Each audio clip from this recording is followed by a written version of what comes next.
Welcome back to my software engineering series. आज की video में हम पढ़ने वाले हैं एक इम्पोर्टेंट टॉपिक सॉफ्टवेयर इंजीनियरिंग का, जिसका नाम है कपलिंग इन सॉफ्टवेयर इंजीनियरिंग। तो फ्रेंड्स, वीडियो के एंड तक बने रहना।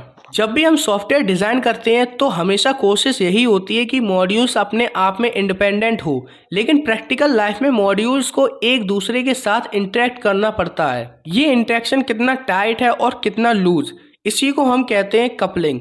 ये कॉन्सेप्ट सॉफ्टवेयर की क्वालिटी को डिसाइड करता है। तो फ्रेंड्स, अब हम एक छोटी सी डेफिनेशन देख लेते हैं जो आप अपनी नोटबुक में नोट करते हुए चलना। Coupling is the degree of independence between software modules. Lower coupling is considered better for good software design. मतलब फ्रेंड्स, कपलिंग एक मेजरमेंट है जो बताता है कि एक मॉड्यूल दूसरे पर कितना डिपेंड करता है। जितनी कम डिपेंडेंसी से होगी उतना अच्छा डिजाइन होगा। मतलब हमेशा लो कपलिंग बेस्ट होती है। अब बात करते हैं फ्रेंड्स टाइप्स ऑफ कपलिंग की, जिसमें से फर्स्ट पॉइंट है content coupling. One module directly uses the code of another worst. यानी कि जब एक मॉड्यूल डायरेक्टली दूसरे का कोड यूज करे तो ये सबसे वर्स्ट है। अब फ्रेंड्स, सेकंड पॉइंट है common coupling. Multiple module share the same global data. यानी कि जब मल्टीपल मॉड्यूल्स एक ही ग्लोबल वेरिएबल या डेटा को शेयर करें। अब फ्रेंड्स, थर्ड पॉइंट है control coupling. One module passes control information to another. जब एक मॉड्यूल दूसरे को कंट्रोल करने के लिए फ्लग या वैल्यू भेजता है। अब फ्रेंड्स, फोर्थ पॉइंट है stamp coupling. Module share complex data structures.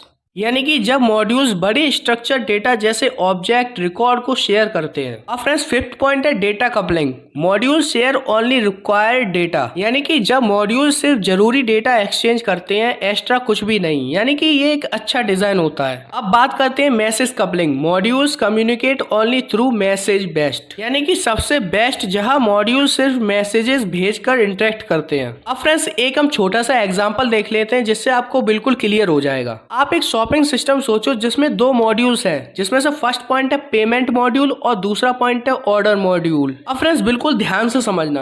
अगर payment module directly order module का कोड यूज करे तो ये हाई कपलिंग है, यानी कि गलत डिजाइन। लेकिन अगर वहीं पर पेमेंट मॉड्यूल सिर्फ एक मैसेज भेज दे, पेमेंट सक्सेसफुल हो जाए और ऑर्डर मॉड्यूल अपना काम खुद करे, तो ये लो कपलिंग है, यानी कि best design. I hope friends आपको समझ में आ गया होगा। तो अब हम बात करते हैं इंपोर्टेंस ऑफ कपलिंग, जिसमें से फर्स्ट पॉइंट है इम्प्रूव्स रीयूजेबिलिटी। यानी कि लो कपलिंग से मॉड्यूल्स को अलग प्रोजेक्ट्स में भी रीयूज किया जा सकता है। सेकंड पॉइंट है makes testing and debugging easier. यानी कि टेस्टिंग और डीबगिंग इजी हो जाती है। थर्ड पॉइंट है रिड्यूसेस कॉम्प्लेक्सिटी। यानी कि सॉफ्टवेयर की कॉम्प्लेक्सिटी कम होती है। एंड लास्ट पॉइंट है इंक्रीजेस मेंटेनेबिलिटी। यानी कि मेंटेनेंस सिंपल हो जाता है, एक मॉड्यूल चेंज करने से दूसरे पर इफेक्ट नहीं पड़ता। अब देखो यार, कपलिंग एक मेजरमेंट है जो बताता है कि मॉड्यूल्स एक दूसरे पर कितना डिपेंडेंट है। अच्छा सॉफ्टवेयर वही होता है जिसमें लो कपलिंग हो, ताकि सिस्टम सिंपल, रीयूजेबल और इजी मेंटेनेंस बने। तो फ्रेंड्स, ये था पूरा कपलिंग का कॉन्सेप्ट जो सॉफ्टवेयर डिजाइन में बहुत इंपॉर्टेंट रोल प्ले करता है। अगर आपको ये एक्सप्लेनेशन सिंपल और क्लियर लगी हो तो वीडियो को लाइक करो, शेयर करो और चैनल को सब्सक्राइब जरूर करो। तो फ्रेंड्स, मिलते हैं किसी नेक्स्ट वीडियो में किसी नेक्स्ट टॉपिक के साथ। तब तक के लिए कीप लर्निंग, कीप ग्रोइंग।